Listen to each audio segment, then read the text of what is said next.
Shalom, queridos, glória a Deus, graça e paz. Olha aí, estamos agora na 31ª semana em conhecendo os livros da Bíblia e hoje é exatamente a última segunda-feira do ano 2019, dia 30 de dezembro de 2019.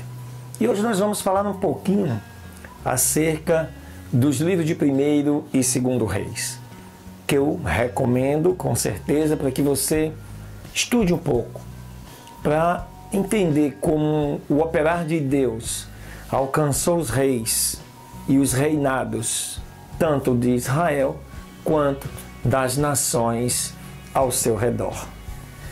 Os títulos destes livros de 1º e 2º Reis certamente descrevem o seu conteúdo. A história dos reis e dos reinos de Israel e de Judá. 1º e 2º Reis fazem parte de um bloco mais amplo do Antigo Testamento, conhecido como os 12 livros históricos. Originalmente, os livros eram um único livro, mas foram divididos pelos tradutores da Septuaginta, a tradução grega do Antigo Testamento. Assim, em 5 segundos nós voltaremos com bastante informações para te ajudar a entender este grande período de avivamento do povo de Israel. Deus abençoe. Não sai daí não, fica ligado.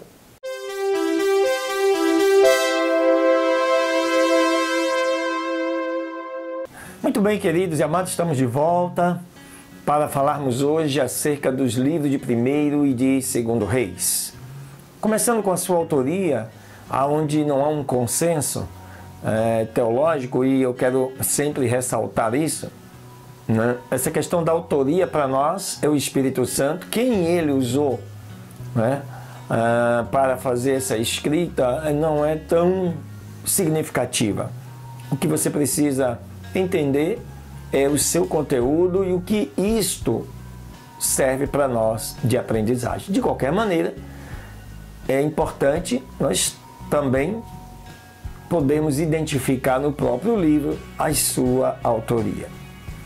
E os estudiosos não conseguem, então, assim, identificar os autores de parte destes livros. Suposições tradicionais, como Samuel e Jeremias, carecem de alguma evidência. Apesar de que Jeremias, como um proeminente adorador de Yahvé, teria sido influente nos círculos que produziram estes livros, visto que os livros claramente incorporam muitos documentos anteriores. A autoria completa incluiria todos os escritores, portanto, que contribuíram para os documentos que serviram de fonte para esses 2 livros. Em algum ponto, o Espírito Santo operou nos autores humanos para, digamos assim, autenticar esses livros inspirados e inerrantes. O estágio final da composição e da compilação precisaria vir após a soltura de Joaquim do aprisionamento babilônico, isso lá por volta do ano 562 a.C. Essa edição pode ter acrescido apenas um pós-escrito a uma obra completada anos antes, ou pode ter incluído aí acréscimos significativos. Importante também entendermos o contexto histórico de 1º e 2º Reis. A história registrada nos 2 livros cobrem aproximadamente aí 410 anos. 1º Reis começa por volta do ano 970, com a morte do rei Davi, e 2º Reis termina por volta de 560, com a soltura do rei Joaquim da prisão. Durante esse tempo, a nação de Israel se dividiu em 2 reinos, e ambos os reinos foram para o exílio. Isso você deve já ter percebido na leitura dos livros.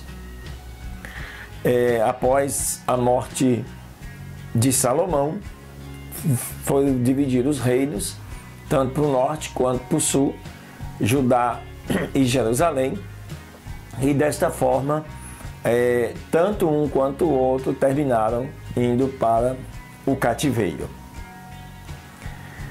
A mensagem e o propósito desses dois livros, Primeiro e Segundo Reis, dentro da perspectiva teológica, é expressa em vários temas. Primeiro, a pecaminosidade dos reis e da nação. E isso fica bem latente nos dois livros. Segundo, o conflito entre as demandas da política prática e das exigências da fé. São sintomas que, ao longo da história de Israel, precisam ser equacionadas. Terceiro, a glória que Deus concedeu aos reis obedientes ao pacto. Ou seja, os reis que obedeceram ao Senhor tiveram mais sucesso, conquistaram mais e deixaram seu legado. Quarto, a severidade do juízo de Deus em algumas ocasiões e a sua brandura em outros, porque Deus age conforme estabeleceu a sua palavra. E quinto, o conflito entre a adoração do Senhor e a adoração a outros deuses, o que biblicamente é caracterizado como idolatria. O papel do rei nesses dois livros, de Primeiro e Segundo Reis, tem um destaque importante, principalmente o pacto davídico, que estabeleceu o rei como o representante moral do povo para as finalidades pactuais. Por essa razão, até os reis Azarias, também conhecido como Uzias, e Jotão, o estado moral do rei era considerado como igualando-se ao estado moral do povo. Bênçãos pactuais eram dadas ou retidas com base na conduta do rei. Desse modo, a conduta do rei era um importante fato pactual e moral naquela época para qualquer reinado. Ou seja, se o rei fosse realmente correto e honrasse o pacto com Deus, a nação era bem-sucedida. Caso contrário, o povo padecia. Daí, nós entendermos que quando o rei é honesto, quando o rei governa bem, o povo se alegra. Caso contrário, o povo sofre. E o papel do profeta nesta época? Este foi o período do desenvolvimento do ofício dos profetas. A natureza do ofício profético passou por várias fases não sequenciais, desde os profetas estáticos e os operadores de milagres, representados por Saul. Isso lá em 1 Samuel 19, e também Eliseu, que vocês verão em 2 Reis, capítulo 3. Em seguida, por profetas da corte, não operadores de milagres, como foi o caso de Gade e de Micaías. E, finalmente, pelos grandes profetas escritores atestados na Escritura. Então, perceba que, diferente dos dias de hoje, os profetas desta época tinham funções distintas.